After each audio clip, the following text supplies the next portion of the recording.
Karena fitnah akhir zaman bermula dari pokok pangkalnya. Pintunya adalah fitnah kepemimpinan. Lihat, setelah Rasulullah wafat, para sahabat dipecah belah, diadu domba oleh orang Yahudi. Para sahabat saling bunuh. Lihat perang Jamal, lihat perang Siffin. Fitnah pertama setelah Rasulullah wafat, fitnah kepemimpinan. Setelah fitnah kepemimpinan, fitnah persaudaraan. Sesama sahabat saling perang. Apalagi kita.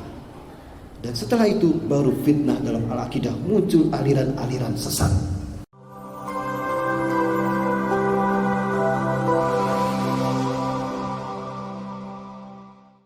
Bapak Ibu, di alam barzah ini ada dua kejadian. Apa itu? Fitnah kubur itu ada, Bapak Ibu. Fitnah kubur itu ada. Dan ada dua hal yang akan dialami manusia ketika di kuburnya. Namun sebelum saya bahas itu Bapak Ibu, ini 7 hari yang akan dilalui oleh setiap manusia di alam kubur nanti. Ya, sebagai penjelas saja Bapak Ibu sekalian, inilah 7 hari yang akan kita lalui setelah kita mati meninggalkan dunia. Yang pertama yaumul sa'ah, hari hancurnya alam semesta, hari kiamat, di mana orang beriman tidak menyaksikannya. Yang menyaksikan hari kiamat terjadi adalah manusia terburuk di muka bumi yang tidak punya iman Allah sebesar biasa. Yang kedua yaumul ba'ats, hari kebangkitan manusia di padang mahsyar. Yang ketiga yaumul mahsyar, hari dikumpulkannya manusia di padang mahsyar semuanya termasuk bangsa jin. Ya, dan nanti akan terlihat binatang di hadapan mereka yang saling makan dan saling bunuh. Maka pada saat itu manusia berkata, ya laitani kuntu turaba, aduhai kiranya aku menjadi tanah. Kemudian hari yang keempat yaumul hisab, hari diperhitungkannya amal kita, hari disidangnya amal perbuatan kita, dipisahkannya kebaikan dan keburukan kita. Yang kelima yaumul mizan, setelah dipisahkan kebaikan dan keburukan di hari keempat, lalu ditimbang di hari yang kelima, yaumul mizan, ya, dengan penimbangan yang adil. Setelah ditimbang barulah masuk ke yaumul jaza, hari pembalasan. Di hari ke-6 inilah setiap manusia akan melintasi satu jembatan yang melintas dari ujung padang mahsyar sampai ke tepi halaman surga. Satu jembatan yang dinamakan titian surat. Melintas di atas, di bawahnya ada 7 komplek neraka. Ada neraka wel, ada neraka saqar, ada neraka hawiyah, hutamah, sa'ir, jahim, paling bawah jahannam. Itu Bapak. Dan hari yang ketujuh yaumul akhir atau yaumul khulud. Disebut yaumul akhir karena tidak ada lagi hari sesudah itu. Itulah alam kekekalan. Atau disebut yaumul khulud karena kekal di hari itu. Siapa yang masuk surga dan masuk neraka kekal di hari itu. Allahu Akbar. Pertanyaannya, di mana kita nanti Bapak Ibu? Baik, kita bahas satu-satu Bapak Ibu. Mau kita bahas satu-satu? Tapi sebelum saya bahas satu-satu, mau lihat bagaimana alam barzah? Siap kita keliling alam barzah? Ini kisah nyata Bapak Ibu. Kisah nyata. Mau dilihat? Mau yang mana dulu? Ada 2 Bapak Ibu sekalian. Ada nikmatul qabri, kelezatan kubur. Ini dialami oleh orang yang beriman. Dan ada ini ada ni'matul qabri pakai ain. Ni'mat pakai ain. Kelezatan kubur. Ini bagi orang beriman. Yang kedua ni'matul qabri pakai qaf. Ni'matul qabri, siksa kubur. Tapi di kita salah ucap. Gimana makanan ini? Oh, ni'mat sekali. Oh, menyiksa sekali itu artinya. Jadi sangat salah ucap. Oh, ni'mat sekali. Nah, itu yang benar. Mau dilihat dua-duanya? Yang mana dulu? Siksa kubur apa kelezatan kubur? Siksa kubur. Wah, udah mantap Abang, udah siap nih. Baik. Tapi janji nggak akan merem. Nggak akan merem ya. Kalau merem saya selesai.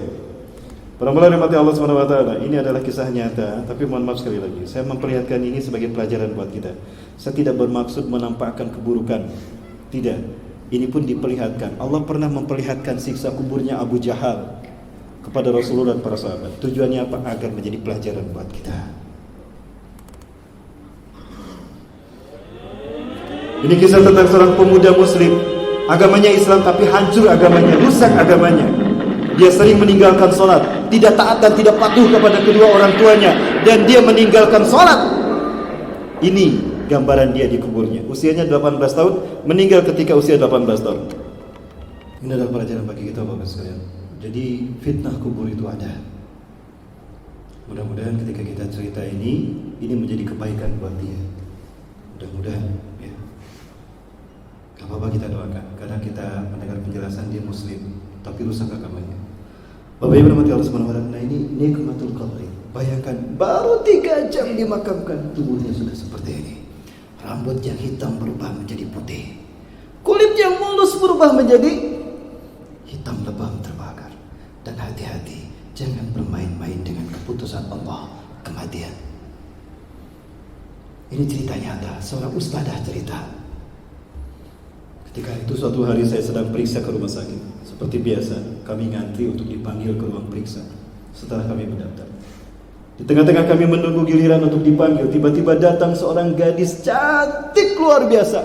Dari ujung rambut sampai ujung kaki, semua orang tidak ada yang tidak melihatnya. Bahkan saya berkata, Masya Allah, Subhanallah, ini manusia apa bidadari? Siapapun mengatakan demikian, Bu, kayak malaikat ya? Iya betul. Masya Allah. Ma'ajmalahiyah, betapa cantiknya dia, dari ujung rambut sampai ujung kaki. Tapi sayang, dia seksi Bapak Ibu. Dia tidak menutup auratnya. Ini kisah nyata. Kemudian duduklah dia. Orang-orang terpesona. Ternyata dia duduk di samping saya.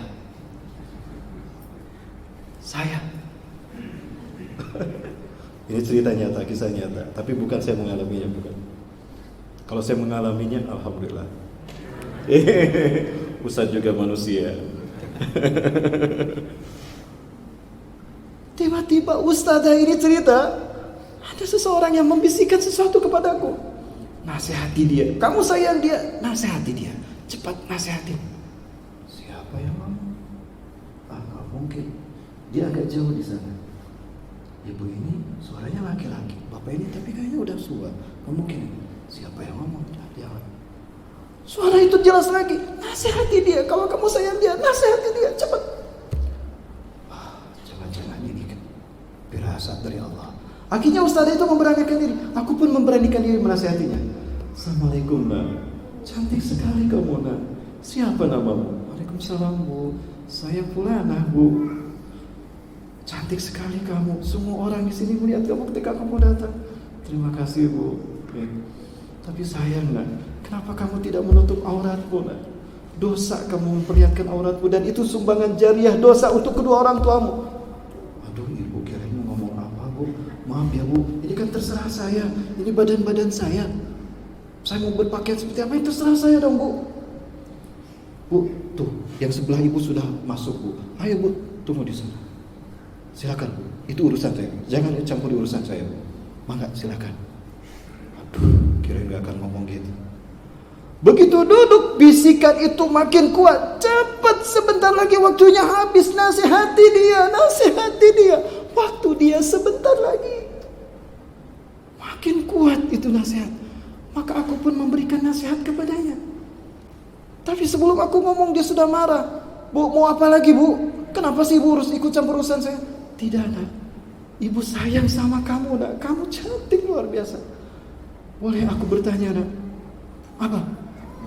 Sampai marah begitu. Andaikan malaikat maut nak datang menjemputmu, menghampirimu sekarang, apa yang kau katakan pada malaikat maut nak? Hati-hati Bapak Ibu, jangan bermain-main tentang hal ini. Maka apa kata dia? Nih, Ibu pengen tahu jawaban saya kalau Israel datang ke sini? Hush, pergi kamu. Tuh, itu kata-kata saya. Silakan tuh Ibu udah dipanggil. Marah dia. Allahu Akbar, inna lillahi. Orang-orang pun menggelengkan kepalanya. Maka ustazah ini pun masuk ke ruang periksa. Lama dia periksa, tidak lama keluar, tiba-tiba dia melihat di ruang tunggu orang berkerumun melihat ke bawah. Apa yang terjadi? Perempuan itu, gadis itu mati terkapar di bawah lantai. Panas tubuhnya, lama-lama berubah lebam seperti ini. Allahu Akbar. Bagi seorang muslim, ini adalah sebuah pelajaran yang sangat-sangat berharga agar segera memperbaiki hidupnya dengan bertobat dari dosa-dosa yang kita lakukan. Wallahu a'lam bishawab. Itu Bapak Ibu, ini nikmatul qabri. Baru 3 jam dimakamkan sudah berubah tubuhnya. Artinya siksa kubur itu ada. Kita harus mengimani. Yang kedua, ni'matul qabri, kelezatan kubur, dan ini dialami oleh orang-orang beriman. Ini juga kisah nyata. Tapi ini yang lagi ini berbeda. Bayangkan 26 tahun dikubur. Tadi 3 jam. Secara biologis, secara ilmu medis, kedokteran dan biologis, secara ilmu biologi, tim jawan biologi, tubuh seseorang tidak akan hancur kalau baru 3 jam. Yang ini 26 tahun tubuhnya tidak hancur, masih seperti baru dimakamkan. Bahkan kain kafannya masih utuh. 26 tahun. Siapa? Orang yang soleh, seorang kiai, dan beliau guru ngaji. Terpertimbangkan usia, bahkan kain kafan yang membalut jenazah itu pun sama sekali tidak rusak. Inilah jenazah Kiai Haji Abdullah Mukmin, sebuah jasad yang telah 26 tahun dikubur. Saat diangkat diketahui jenazahnya tidak hancur. Bahkan kain kafan yang membalut jasad itu terlihat masih bagus. Pembongkaran makam ini dilakukan pada hari Minggu lalu sekitar pukul 10 siang karena lahan makam terkena pelebaran jalan. Semasa hidup, Kiai Haji Abdullah Mukmin merupakan tokoh agama yang sangat disayangi warga. Meski bekerja sebagai wakil kepala pengadilan agama Tangerang, Banten pada tahun 80-an silam, Kiai tersebut juga mengajar membaca dan menulis Al-Quran secara gratis untuk masyarakat kecil. 4 tahun dia aja. Ini muridnya aja udah nenek-nenek Bapak Ibu. Ya. Singkat saja seperti itu. Nah ini Ni'matul Kopi. Bayangkan 26 tahun dikubur tidak berubah. Bapak Ibu, ada orang yang baru sudah 2 tahun masih utuh Bapak Ibu. Ya luar biasa. Dan dia hadir dalam mimpi ayahnya. Ini di Suriah.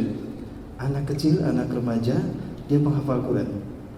Dia hadir dalam mimpi ayahnya. Ayah, tolong pindahkan aku dari kuburku ayah. Aku terganggu, aku tidak bisa tidur sekarang.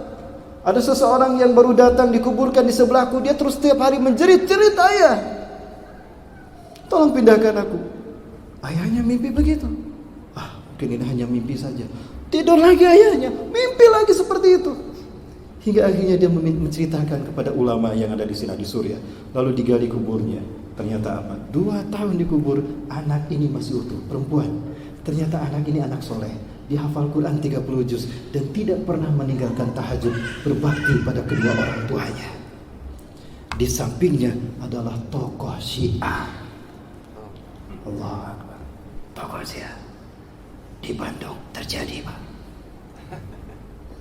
Seorang pemuda pengikut Syiah, tapi direkam, tidak jadi. Tidak jadi, ini sensitif. Tidak streaming? Tidak streaming ya, tolong diedit. Seorang pemuda tokoh Syiah di Bandung. Dia berhadapan dengan kami setiap kali Asyura, Pak. Ya, saya tidak sebutkan namanya. Dia mati itu. Dulu ada di kumpulan pemuda hijrah. Tiba-tiba kita tahu kalau dia ternyata taqiyah. Dia tokoh Syiah, pemuda. Qadarullah dia mati. Tidak lama setelah dia hijrah. Dalam arti ikut-ikutan dengan para pemuda hijrah. Tapi dia tetap Syiah. Dikuburkanlah di samping neneknya. Apa yang terjadi?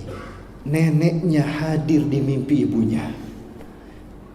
Ibunya cerita kepada sahabat saya yang suka hadir di jamaah saya, di kajian saya. Ustaz, ini cerita yang menakutkan bagi saya. Kira-kira apa Ustaz penjelasan hikmah bagi saya? Apa Bapak Ibu sekalian? Neneknya hadir di mimpi ibunya dan berkata, ini bahasa Sunda sebetulnya. Neng itu anak perempuan. Neng, kenapa si Ujang? Kok dia menjerit-jerit setiap hari, setiap malam? Emak tidak bisa tidur. Tolong kasih tahu si Ujang. Diam dia, emak gak bisa tidur. Ini kisah nyata, pemuda Syiah. Dia dulu bangga dengan Syiahnya. Setelah kami tahu dia Syiah, kami menjauhinya. Dia sudah mati. Belum lama ini tokoh Syiah mati. Alhamdulillah. Baik Bapak Ibu rahmati Allah tuh. Ini udah jam 10 ini, kita baru hari yang pertama. Gimana Pak DKM? Lanjut. Atau nanti saya sambung kembali, saya hadir kembali ke sini Bapak Ibu. Innalillahi wa inna ilaihi raji'un. Ini mati Bu, Pak. Baterainya habis Pak.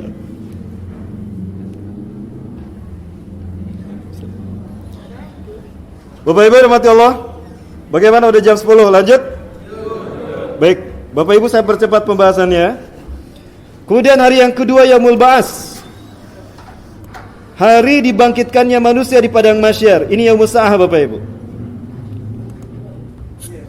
Yaumul Sa'ah adalah hancurnya alam semesta.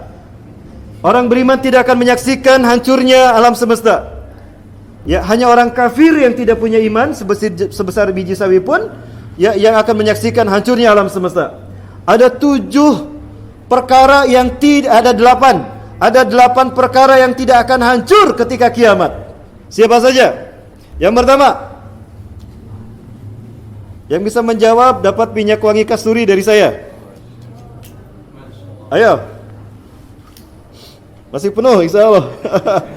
Ada 8 perkara yang tidak akan hancur ketika kiamat terjadi. Dia tidak hancur 8. Ayo. Sebutkan 3 saja. Tidak berturut-turut tidak apa-apa. Ayo, saya kasih minyak wangi kasturi. Jawara kasturi. Dari Pekanbaru di sini, Ustaz Abdul Haq dari itu Jalan Rambutan. Ada 3 saja, sebutkan 1. Oh jangan, ini Ustaz udah tahu, udah ngerekam saya berkali-kali. Ayo dek, siapa bu? Jangan ibu ya, ini buat laki-laki. Siapa bang? Iya bang, 1 surga, 2 neraka, 3 ars Allah. Alhamdulillah. Ahsanta. Fadhil husadan. Sedekatun laka, Allahu akbar. Semoga husnul khatimah bang ya. Allah yubarik fikum biasa. Barakallahu fiik. Yang pertama Allah dulu atau Allah kan tidak? Allah Maha Hidup, Maha Awal dan Maha. Kedua surga, ketiga neraka, keempat ars Allah, kelima kursi, keenam lauhul mahfuz, ketujuh iblis tidak mati, nanti dicabut ajalnya di hari yang kedua, yaumul ba'ats. Apalagi ekor manusia, tulang ekor manusia tidak hancur. Nah, karena nanti dari tulang ekorlah nanti Allah menumbuhkan kembali tulang belulangnya dan menumbuhkan kembali dagingnya. Itu Bapak sekalian. Baik, kita percepat. Hari yang kedua adalah yaumul ba'ats, yaitu hari kebangkitan, di mana semua manusia dan jin akan dibangkitkan menurut kondisi kematian mereka. Kullun nasi yub'atsu kahiyatin mautih. Setiap manusia di padang mahsyar nanti akan dibangkitkan yaumul ba'ats menurut kondisi kematiannya. Ada orang yang meninggal ketika sujud terakhir di salat duha, maka dia akan mati dalam keadaan dibangkitkan dalam keadaan sujud. Ada orang berzina, ketika dia mati dalam keadaan berzina, nanti dibangkitkan ketika berzina. Maka semua manusia akan menyaksikan aibnya saat itu. Allahu Akbar. Dalam kondisi apa kita nanti dibangkitkan tergantung pilihan kita. Maka waspadai kematian kita Bapak Ibu. Semoga kita mati husnul khatimah. Ya. Kemudian hari yang ketiga yaumul mahsyar. Tadi sudah saya jelaskan, digiring manusia selama 50.000 tahun dalam keadaan tanpa alas kaki, telanjang, tidak berpakaian, dan juga bercucuran keringat, dan tidak dihitan. Ada di antara man kana yamuru uluku hatta yang bagi ila ka'baih. Di antara manusia ada yang sampai kedua mata kakinya. Mungkin ini orang dosanya sedikit, kebaikannya banyak. Oh ila rukbatai, ada yang keringatnya mengenang sampai kedua lututnya. Oh ila wasatihi, atau ada yang sampai mengenang sampai ke pusarnya. Dan yang mengerikan, wa minhum man iljamal uruqu iljaman. Di antara manusia ada yang tenggelam dengan keringatnya sendiri. Nauzubillah, tenggelam dengan keringatnya saking panasnya. Ada yang seperti ini, ya mudah-mudahan kita dinaungi Allah. Ada 7 orang yang dinaungi nanti. Sabatun yuziluhumullah yauma la zilla illa zilluh. Ada 7 golongan yang Allah lindungi, yang tidak ada perlindungan kecuali perlindungan Allah. Siapa saja? 1, pemimpin yang adil. Yang kedua, pemuda yang habis hidupnya untuk beribadah kepada Allah. Yang ketiga, seseorang yang terikat hatinya dengan masjid, selalu ingin memakmurkan masjid, aktif dia memakmurkan masjid. Yang keempat, seseorang yang mencintai karena Allah, bertemu karena Allah, dan berpisah karena Allah. Yang kelima, seseorang yang digoda untuk berzina, dia malu dan dia menjawab, ini akhafullah, saya takut kepada Allah. Yang keenam, seseorang yang bersedekah dengan tangan kanannya, tangan kirinya tidak mengetahuinya. Artinya dia sedekah tidak menyebut-nyebutkannya. Tapi nanti ada donasi, bukan berarti kita tidak apa-apa Bapak Ibu. Donasi ini pernah Rasulullah lakukan ketika perang Badar. Siapa yang mau berinfak untuk perang Badar ini? Silakan, saya Rasulullah. Itu pernah ada. Baik, kemudian yang ketujuh, seseorang yang ketika dikala sepi dia meneteskan air mata karena takut karena Allah. Hasyatan tamudu 'ainahu bi khasyatillah. Ya. Ya, nanti di padang mahsyar Bapak Ibu, manusia akan mencari-cari syafaat. Datang manusia kepada Nabi Adam, ya Adam, anta abuna al-ula, fashfa' lana bi syafaatika hatta najina min adzabina min iqabina. Wahai Adam, Anda adalah bapak kami, manusia pertama yang dilahirkan ke dunia. Tolong berikan kami syafaat agar kami terbebas dari siksa-siksa kami. Apa kata Nabi Adam? Kaifa usyafi'ukum? Bagaimana aku akan mensyafaati kalian? Aku pun belum tentu selamat di akhirat kelak. Bayangkan Nabi Adam bilang begitu. Laula indi syafa'ah, andaikan aku punya syafaat, Qabil aku syafaati duluan. Dia membunuh adiknya. Pergi saja pada Nuh, mungkin Nuh punya syafaat. Datang pada Nabi Nuh pun sama. Andaikan aku punya syafaat, Kan'an dulu yang akan aku syafaati. Dia mati tidak beriman. Pergilah pada Ibrahim, mungkin Ibrahim punya syafaat. Sama, datang pada Nabi Ibrahim pun sama. Andaikan aku punya syafaat, Azar bapakku yang akan aku syafaati dulu. Pergi gajah sama Nabi Musa. Nabi Musa pun sama, Nabi Isa pun sama. Pada akhirnya mereka bertemu dengan Nabi Muhammad sallallahu alaihi wasallam. Ya. Beribu-ribu tahun dia mencari Rasulullah. Terlihat ada Rasulullah. Rasulullah terlihat cahayanya. Ada di mana? Di tepi halaman, di tepi danau. Bapak Ibu sekalian, Rasulullah bersabda. Rasulullah SAW bersabda, Inna likulli nabiyyin wa rasulin haudan fil mahsyari alladhi yusama bi asmaihim. Sesungguhnya bagi para nabi dan rasul punya telaga masing-masing yang diberi nama dengan nama mereka. Ada haudu Adam, haudu Nuh, haudu Ibrahim, dan haudu Muhammad SAW. Ada telaga Adam, telaga Ibrahim. Haud, telaga. Ana faradtukum alal haud. Aku akan mendahului kalian di telaga ini, di telagaku nanti di padang mahsyar. Wa innakum satariduna, sungguh kalian akan sampai ke telagaku. Wa man waradahu, dan siapa yang sampai di telagaku, syariba minhu, dia pasti meminum air telagaku. Ya, walau zam'atan minal ma', walaupun hanya seteguk air. Wa man yasrab, ya, wa man syariba minhu, dan siapa yang minum dari air telagaku, lam yazma abadan hatta yadkhulal jannah. Dia tidak akan haus selamanya sampai masuk ke dalam surga. Artinya apa? Seseorang yang berhasil meminum air ini walaupun hanya seteguk, dijamin masuk surga. Bapak Ibu, boleh saya cerita tentang ini, kesempatan ini, tapi tidak akan ada yang tersinggung? Nah, ini beratnya jadi ustaz akhir zaman. Walaupun saya hanya membacakan hadis, ada yang tersinggung, ditangkap saya, dibawa saya ke Kapolda. 20 jam saya diperiksa. Kenapa? Tersinggung. Ini beratnya jadi ustaz akhir zaman, Bapak Ibu. Maka jangan panggil saya ustaz akhir zaman. Saya ustaz akhir bulan sekarang.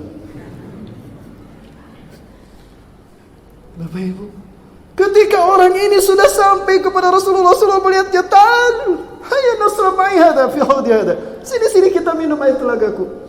Tiba-tiba setelah mendekat Rasulullah, Allah hijab antara Allah dengan mereka, antara Rasulullah dengan mereka. Rasulullah menjerit, ya Rabb, limadha hajabta baini wa bainahum, hum min ummati, a'rifuhum wa ya'rifunani. Ya Allah, kenapa kau hijab antara aku dengan mereka? Mereka itu umatku, aku kenal mereka dan mereka pun mengenal aku. Apa kata malaikat? Satu, mereka ahli bid'ah. Ya Rasulullah, innaka la ta'rif ma'adasu ba'dak. Anda tidak tahu ya Rasulullah apa yang dia gantikan setelah sunnah Anda.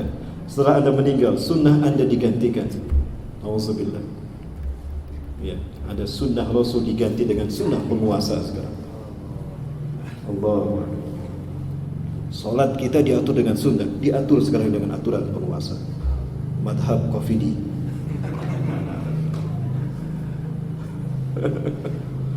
Ya. Yang kedua, orang yang salah menyikapi pemimpin. Nah, ini yang berat nih. Gimana? Pakai speaker? Pakai speaker? Gak akan ada yang tersinggung. Ada Kapolsek di sana. Ada Polsek di sana, gimana Pak DKM? Jangan pakai mic. Jadi saya nggak pulang. Tidak pakai mic Bapak Ibu ya. Ya. Tapi cuma sebentar Pak DKM. Bapak Ibu, ini nasihat buat kita hari ini. Kita sama di seluruh dunia diuji dengan fitnah yang satu ini. Fitnah kepemimpinan. Ala innahu satakunu ba'di umara. Ingatlah, sepeninggalku akan banyak pemimpin di tengah-tengah kalian. Akan banyak pemimpin di tengah-tengah kalian. Man saddaqahum bikadzibihim, barang siapa yang membenarkan kebohongannya, wa anahum ala zulmihim, dan menolong kebijakannya. Sudah jelas pemimpinnya berkata bohong, dibenarkan. Sudah jelas kebijakannya zalim, ditolong karena pengen naik pangkat, pengen dapat jabatan, atau pengen dapat uang 90 miliar.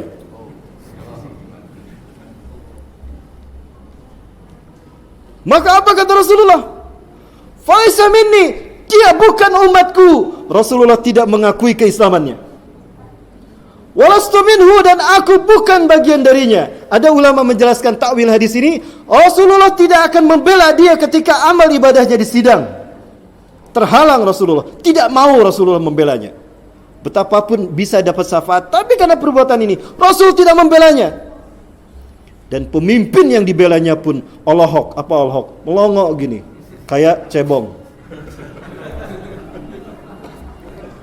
Walaysa biwaradin alayal haud, dan dia tidak akan menikmati telaga mahsyarku. Begitu diberitahu oleh malaikat orangnya seperti itu, maka apa kata Rasulullah? Suhkon liman badalam ini. Jauhkan malaikat, jauhkan orang yang seperti itu dariku. Diseret jauh dari dia. Pertanyaannya, adakah pemimpin yang dia bela di dunia menyelamatkannya? Hati-hati Bapak Ibu. Lebih baik kita kehilangan dunia daripada kita kehilangan surga akhirat. Betul? Tentukan pilihan kita sekarang. Allahu Akbar. Hari yang keempat, Yaumul Hisab. Di hari inilah Allah akan mengsidang amal perbuatan kita. Di hari ini akan ada sebuah layar yang bertuliskan nama kita. Nama Rahmat Baikuni, usia 63 tahun misalnya. Dia balik usia 15 tahun, diklik angka 15. Maka ada bread 12 bulan. Diklik bulan pertama, bread 31 hari. Diklik hari pertama, bread 24 jam. Diklik jam pertama, ngapain aja tuh terlihat. Ini Al-Quran menjelaskan. فَمَنْ يَأْمَلْ مِثْقَالَ ذَرَّةٍ خَيْرًا يَرَهُ وَمَنْ يَأْمَلْ مِثْقَالَ ذَرَّةٍ شَرًّا يَرَهُ. Siapa yang berbuat baik saat itu, walaupun hanya sebesar biji sawi, dia pasti melihat kebaikannya. Dan siapa yang beramal buruk, walaupun sebesar biji sawi, dia pun akan menyaksikannya. Di saat Allah memperlihatkan kebaikannya, aduhai senangnya aku, terima kasih Allah. Di saat dia melakukan keburukan, aduhai kiranya aku menjadi tanah, ada akhirnya aku tidak hidup, dan sebagainya. Bapak Ibu, setelah diperlihatkan kebaikan dan keburukannya, dipisahkan kebaikan dan keburukannya, lalu disidang satu-satu. Tapi sebelum disidang akan didatangkan saksi dulu bagi kita. Surat Al-Isra ayat 71. A'udzubillahi minasyaitonir rajim. Yauma nad'u kulla unasin biimamihim faman utiya kitabahu biyaminihi faulaika yaqra'una kitabahum wa la yuzlamuna fatila. Pada hari di mana kami panggil setiap manusia dengan pemimpin mereka. Imam, kalimatnya imam, artinya satu orang pemimpin, tidak banyak pemimpin. Pertanyaannya, ketika pemimpin itu didatangkan, baru dibuka catatan amalnya. Artinya di sidangnya kita, amal perbuatan kita setelah pemimpin kita didatangkan. Pertanyaan saya, siapakah pemimpin yang akan dihadirkan ketika catatan amal kita dihisab di sidang? Presiden, Menteri Agama, Ketua MUI, Pak DKM? Bukan Bapak Ibu, tapi pemimpin yang kita angkat karena Allah dan Rasul, berdasarkan sunnah Rasulullah SAW. Alaikum bisunnati wa sunnati khulafai rasyidin al-mahdiyyin. Jangankan cara memilih pemimpin, masuk WC saja diatur dalam Islam. Betul? Apalagi memilih pemimpin yang menentukan selamat tidaknya kita di akhirat. Masuk WC saja diatur. Mana mungkin tidak diatur masalah memilih pemimpin. Hati-hati, banyak ustadz yang ceramah, dia mencampur adukan antara hak dan batil. Fitnah yang dia katakan, demi Allah, kita saksikan. Semoga Allah menggelar sidang antara saya dengan mereka, karena mereka banyak memfitnah saya gara-gara saya membongkar akidah mereka. Allahu Akbar. Banyak di Pekanbaru ini, bahkan pusatnya di Pekanbaru. Gak apa-apa Pak DKM, biar kedengaran. Mudah-mudahan mereka dengar. Bapak Ibu, lanjut. Udah jam 10:30. Oh iya, sampai subuh ya. Enggak Bapak Ibu, saya tidak lama lagi, insya Allah sehat ya. Tapi ini baru hari keempat, nanti saya percepat Bapak Ibu. Sebetulnya banyak hal-hal yang saya lewat tadi. Saya melewatkan orang yang ketika mati Bapak Ibu. Ada 2 gambaran orang ketika matinya, tapi ceritanya panjang. Subhanallah, nanti suatu saat kita buka kembali ya. Ada jilid 2, insya Allah di jam tayang berikut ini bersama saya. Catat tanggal main. Sampai mana tadi? Oh ya, mulia siapa nanti? Ya, Bapak Ibu, Islam itu komprehensif, mengatur semua urusan hidup kita, karena Islam dirancang untuk menjadi aturan hidup kita. Baik Pak. Ya, masuk WC aja diatur dalam Islam ya. Masuk WC kaki apa? Keluar kaki? Ada doanya tidak? Masuk masjid kaki? Keluar masjid kaki? Ada doanya? Masuk TPS kaki? Dua-duanya. Atau jadi vampir ya? Banyak vampir yang nyoblos. Pantes dunia maya pun ikut nyoblos, jadi menang. Bapak Ibu, memilih pemimpin ini ada aturannya dalam Islam. Alaikum bisunnati wa sunnati khulafai rasyidin al-mahdiyyin. Wajib kamu mengikuti sunnahku dan sunnah khulafai rasyidin al-mahdiyyin. Jadi bukan hanya sunnah Rasulullah yang wajib kita ikuti, sunnah Abu Bakar, Umar, Utsman, Ali. Salah satunya sunnah mereka diangkat menjadi pemimpin. Apakah ada gambar foto Abu Bakar nomor 1, Umar nomor 2, Utsman nomor 3, Ali nomor 4? Siapa yang saya coblos ya? Enggak kayak gitu kan? Nah, ini sunnah yang hilang dari kehidupan kita. Maka kita terkena fitnah. Karena fitnah akhir zaman bermula dari pokok pangkalnya. Pintunya adalah fitnah kepemimpinan. Lihat, setelah Rasulullah wafat, para sahabat dipecah belah, diadu domba oleh orang Yahudi. Para sahabat saling bunuh. Lihat perang Jamal, lihat perang Siffin. Fitnah pertama setelah Rasulullah wafat, fitnah kepemimpinan. Setelah fitnah kepemimpinan, fitnah persaudaraan, sesama sahabat saling perang, apalagi kita. Dan setelah itu baru fitnah dalam al-aqidah, muncul aliran-aliran sesat. Baik Bapak Ibu rahmati Allah. Jadi siapa yang kita angkat yang hadir nanti? Seseorang yang kita sumpah setia, kita jabat tangannya. Quran surat Al-Fat ayat ke-10. Mau saya kasih tahu siapa? Mau saya kasih tahu? Kalau saya kasih tahu mau diamalkan tidak? Dosa besar kalau kita tidak mengamalkannya keluar dari masjid ini. Kabura maqtan indallahi an taqulu ma la taf'alun. Betul Bapak Ibu? Tapi hari ini kita punya kesulitan. Kenapa demikian? Kita kehilangan sosoknya. Barangkali kita bersabar menunggu kedatangan Imam Mahdi. Kapan Ustaz Imam Mahdi datang? Ketika orang terhalang melaksanakan haji dan umrah, ketika masjid-masjid ditutup, ketika pengajian dibubarkan. Rasulullah mengatakan akan datang Imam Mahdi. Sudah terjadi belum? Nanti sebentar lagi Imam Mahdi. Allahu Akbar. Amin. Amin. Allahumma amin. Lanjut Bapak Ibu. Ini banyak yang pulang. Enggak apa-apa, Bapak Ibu yang berkepentingan silakan Bapak Ibu. Lanjut ya. Siapakah mereka? Logikanya sederhana saja. Bapak Ibu, wajibkah kita mentaati Allah? Jika kita tidak mentaati Allah, hukumnya kafir. Kafir. Baik, pertanyaan berikutnya. Sudahkah kita mentaati Allah?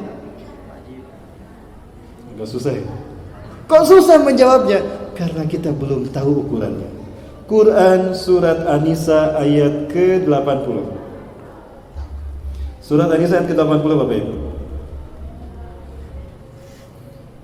A'udzubillahi minasyaitonir rajim.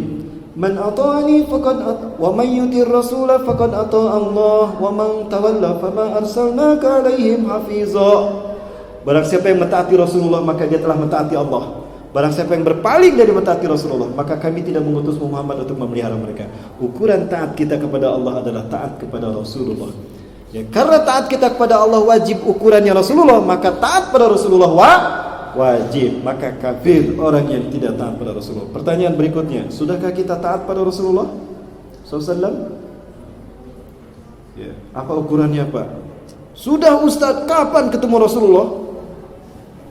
Para sahabat bisa diukur ketaataannya kan? Karena Rasulullah ada di tengah-tengah mereka. Betul?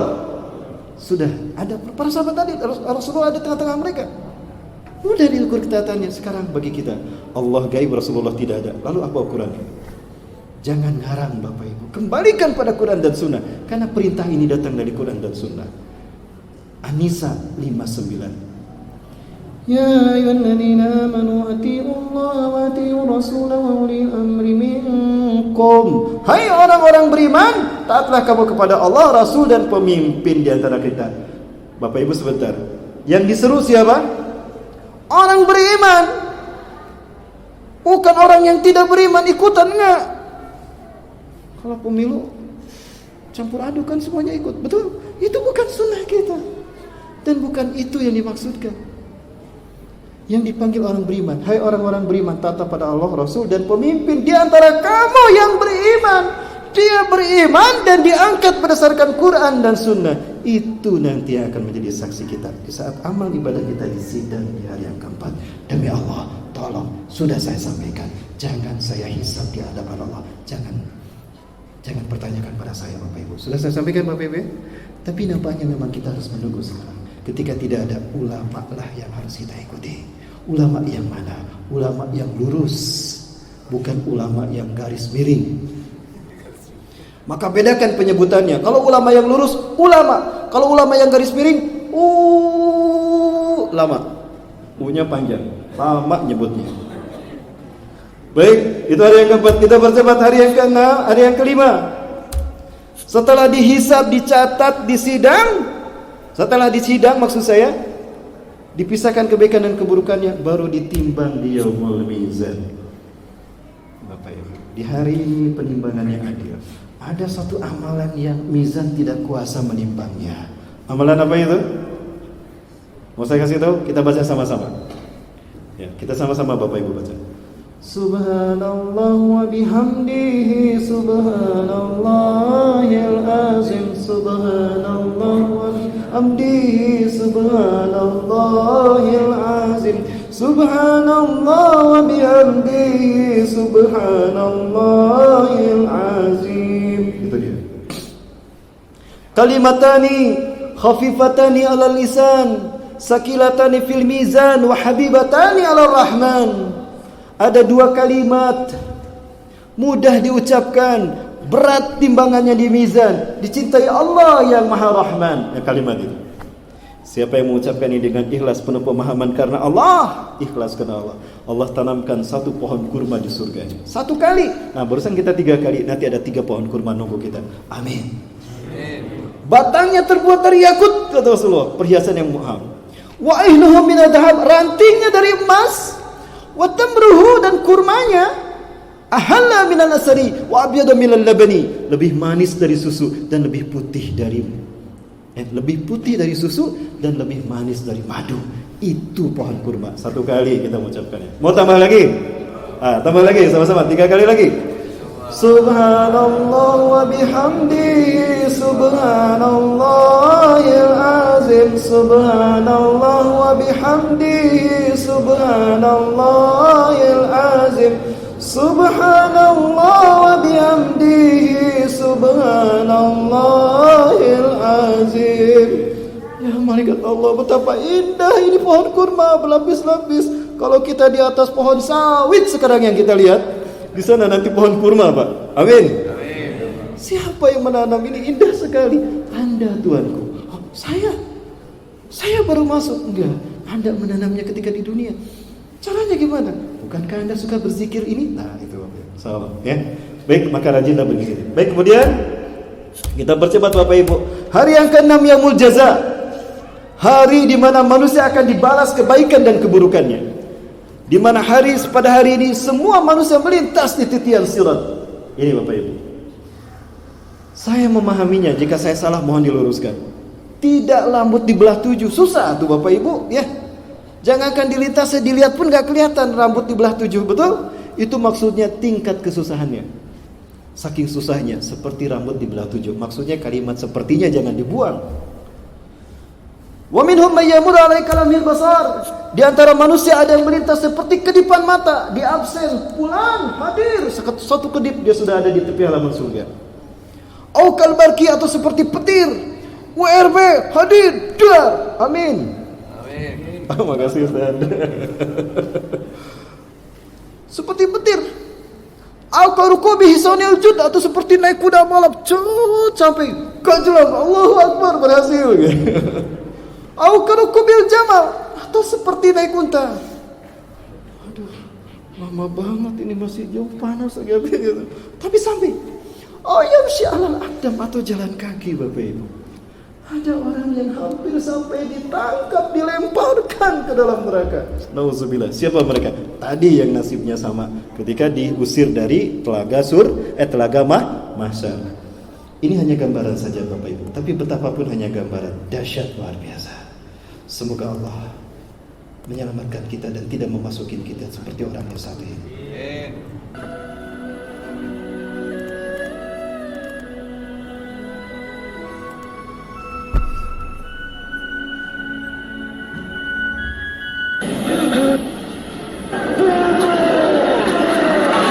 Kemudian juga balik saja Bapak sekalian.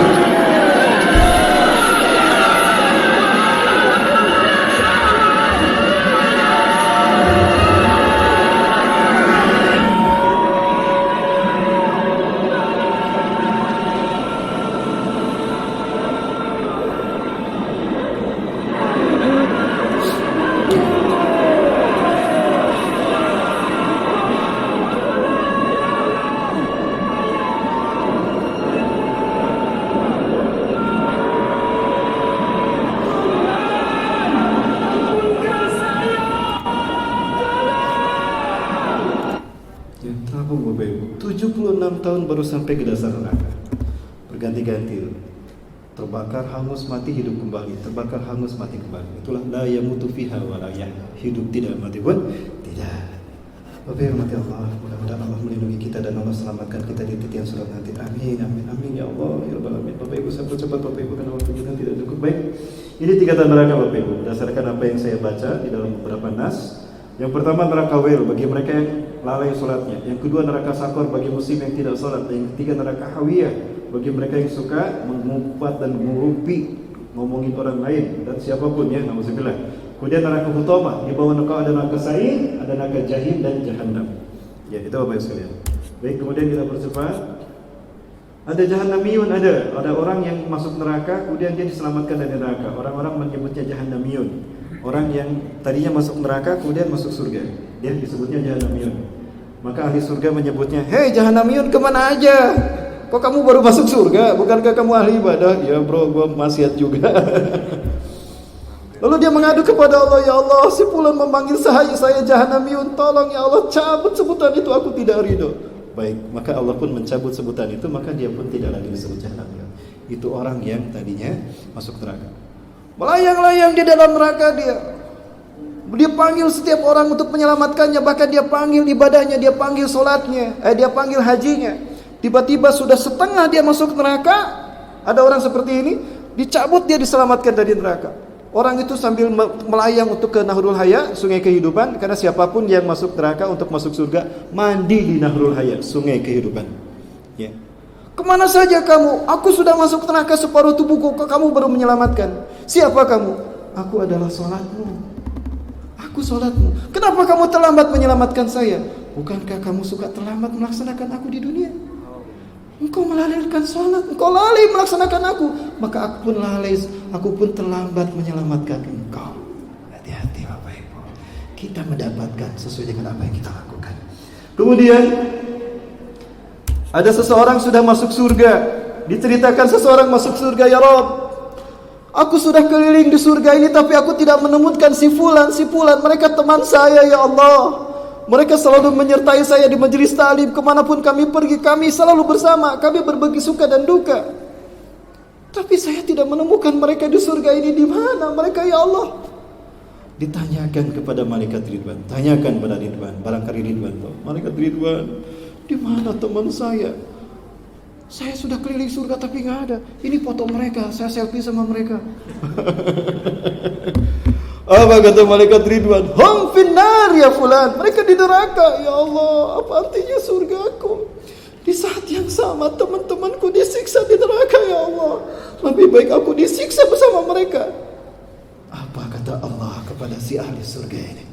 "Ya fulan, karena engkau telah mengabdi kepadaku dengan baik, karena engkau telah meraih keriduanku dengan baik, sehingga aku mencintaimu. maka demi cintaku kepadamu, hai hambaku, pergilah. Idhab wankizhim min narihim. Selamatkan mereka dari neraka. Subhanallah. Jangankan hubungan ayah dan anak, jangankan hubungan suami istri, teman aja bisa menyelamatkan, apalagi suami dan istri dan anak dengan orang tua. Ya, maka ingat Rasulullah pernah menjelaskan kepada kita, al-mar'u ma'adini khalilih falyanzur biman yukhaliluh. Seseorang dipengaruhi agama temannya, maka perhatikan dengan siapa berteman. Jangan salah memilih teman dan jangan salah hijrah. Ya, baik. Ini adalah gambaran kalkulasi hitungan amal kita, Bapak Ibu sekalian. Rasulullah pernah mengatakan, "Man kana yawma khairan minan nafsi fa huwa minal muflihin." Ini tingkatan surga dan tingkatan neraka. Ini variabel X, ini variabel Y. Ini positif amal baik, makin tinggi makin baik, maka sejajar dengan surga. Makin ke atas makin indah surganya. Ini variabel Y negatif, ini amal buruk. Makin derak, makin bawah, makin dahsyat nerakanya. Bapak Ibu, Rasulullah bersabda, siapa yang hari ini lebih baik kemarin beruntung dia. Kenapa? Grafiknya naik. Ini usia. Ketika dia mati dan saat itu matinya sedang melaksanakan ibadah yang kualitasnya seindah Firdaus, maka dikunci namanya di surga Firdaus. Nama dia di sini dihapus. Nama saya ada di neraka jahanam sampai Firdaus. Kenapa? Karena setiap manusia punya peluang berbuat baik dan buruk, betul? Maka dihapuslah ketika dia mati. Jika dia mati dalam keadaan beramal seindah Firdaus, maka namanya dipatenkan di Firdaus, di sini dihapus. Siapa yang hari ini sama dengan kemarin, rugi dia. Kenapa rugi? Kerja lama, gaji gak naik-naik, pangkat gak naik-naik. Rugi tidak? Rugi. Nah itu orang yang hari ini sama dengan kemarin. Wa man kana yawma syarra minan nafsi fa huwa minal mal'unin. Siapa yang hari ini lebih buruk dari yang kemarin, terkutuk dia. Kenapa? Nyungsep ke neraka tuh grafiknya. Nauzubillahi min dzalik. Hari yang terakhir adalah yaumul akhir dan yaumul khulud. Hari kekekalan. Di hari inilah setiap ahli surga kekal di dalam surga, ahli neraka kekal di dalam neraka. Apa yang Allah sediakan bagi ahli surga ini? A'udzubillahi minasyaitonir rajim. Fala ta'lamu nafsun ma ukhfiya lahum min qurrati a'yun jazaa'an bima kanu yaf'alun. Surat As-Sajdah ayat 17. Fala ta'lamu nafsun, maka tidak ada seorang pun yang tahu ma ukhfiya lahum min qurrati a'yun, apa yang disediakan Allah nanti di surga, disembunyikan Allah. Sesuatu yang membuat mata mereka terbelalak, indah luar biasa. Balasan dari apa yang mereka lakukan. Baik Bapak Ibu rahmati Allah, ini adalah orang yang mati syahid di Suriah. Sudah jelas orang sudah meninggal dunia, tapi wajahnya lihat Bapak Ibu. Orang-orang ingin memakamkannya, tapi dia masih seperti ini juga. Udah ditutup berjam-jam, kemudian dibuka lagi, masih juga tersenyum. Kira-kira lihat surga apa lihat neraka? Bapak Ibu, ketika orang sakaratul maut lihat wajahnya. Kalau wajahnya seperti ini, ingat setiap orang yang sakaratul maut, Allah perlihatkan dulu tempatnya. Quran tadi saya sudah baca suratnya, surat Qaf ayat ke-22, surat ke-50 ayat 22. Laqad kunta fi ghaflatin min hada. Sungguh kalian manusia lupa kalau kalian akan mati menghadapku. Fakashafna anka hidha'aka, maka kami buka semua hijab yang menghalangi kamu dengan akhiratmu. Fabasaruka al-yawma hadid, hari ini pandanganmu tajam. Dia melihat surganya, Bapak Ibu. Ada orang yang dia melihat seperti ini dan dia menyesal, aduh kenapa tidak semua aku berikan? Kenapa dia berkata begitu? Allah perlihatkan, hei fulan, dulu kamu pernah bersedekah. Kamu pulang dari masjid, kamu akan makan. Ketika kamu akan makan dan minum dari makanan minum kesukaanmu, ija'akal ajuz, ketika datang seorang laki-laki yang tua, pengemis yang sudah tua, dia berkata kepadamu, hai fulan, ini Allah perlihatkan ketika sakaratul maut. Ya sayyidi, lau samahta antuk sima tu'amaka nisfaini li wa nisfaini qad salasata ayyam ma'akatu wa masyaribtu. Hai fulan, wahai tuanku, tersudilah kiranya Tuhan berbagi makanan dan minuman untuk saya. Sudah 3 hari 3 malam saya tidak makan dan tidak minum, Tuhan. Allahu Akbar. Pak sini Pak. Ini cerita tentang Thauban. Ya, dibagi 2 tuh makanannya. Pak, separuh buat Bapak, separuh buat saya. Susu kambingnya dibagi 2. Thauban, aku suka dengan perbuatanmu. Dia sedang mati, sedang sakaratul maut. Allahu Akbar. Aku suka perbuatanmu. Kau selamatkan hambaku dari kelaparan. Sekarang ini balasan surgamu. Allahu Akbar. Ya Allah, kenapa tidak semua aku berikan? Pasti surganya lebih indah daripada ini. Bapak Ibu, sekarang saudara-saudara kita di Palestina, mereka sangat menderita, Bapak Ibu. Mereka dibantai dengan sangat biadab oleh siapa? Oleh Zionis Yahudi. Bapak Ibu, mohon maaf saya langsung ke materi ini karena waktunya, Bapak Ibu sekalian, mohon maaf. Teman kami juga sudah pada lelah ini. Ya, mohon maaf nih kelamaan Bapak Ibu. Ini saya langsung terakhir Bapak Ibu, saya dirahmati Allah. Ini adalah sesuatu yang terjadi pada saudara-saudara kita di Palestina. Bapak Ibu rahmati Allah, Rasulullah SAW bersabda. Ya, Rasulullah SAW bersabda, sebaik-baik manusia di akhir zaman adalah mereka yang menyelamatkan saudaranya yang ada di Palestina.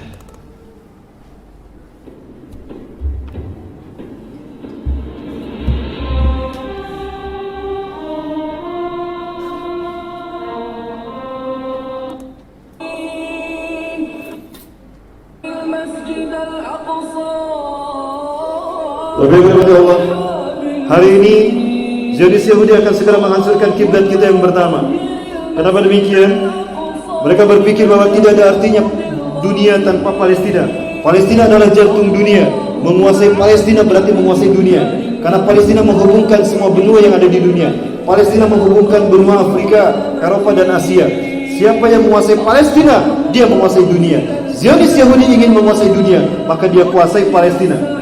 Dan ini yang mereka lakukan dari sejak dulu Bapak Ibu.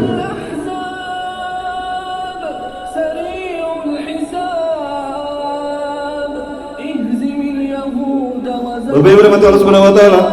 Zionis Yahudi sekarang ada dua program. Pertama, mengambil alih Masjidil Aqsa.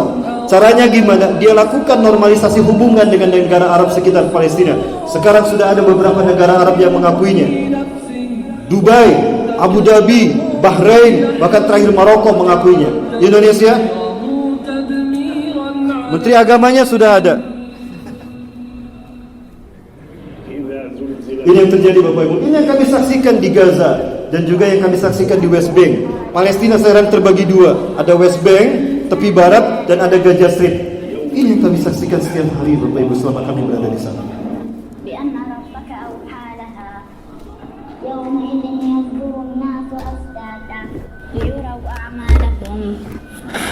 فمن يعمل مثقال ذرة خيرا يره ومن يعمل مثقال ذرة شرا Rasulullah SAW menyebutkan bahwa kita kaum muslimin antara kita dengan yang lain satu tubuh Bapak Ibu. Al-Muslim wal-Muslim kal-jasadil wahid. Seorang muslim dengan muslim yang satu ibarat satu tubuh. Tidak setakaullah. Apabila satu tubuhnya terluka, maka bagian tubuh yang lainnya terasa sakit. Sekujur tubuh kita sakit karena kita bersaudara. Palestina bagian tubuh kita. Hati-hati. bila waktu telah berakhir. Rasulullah SAW berkata, "Man istaiqadha wa lam yahtabi an Islam al-muslimin falaysa minni." Siapa yang bangun di pagi hari dan tidak peduli kepada nasib umatku di dunia ini, maka dia bukan umatku. Kita utarakan isi hati kita yang sebenarnya. Palestina sedang meraung-raung. Tadi sudah dikatakan, apabila kita menolong mereka, insya Allah surga indah menunggu kita. Betul? Allahu Akbar.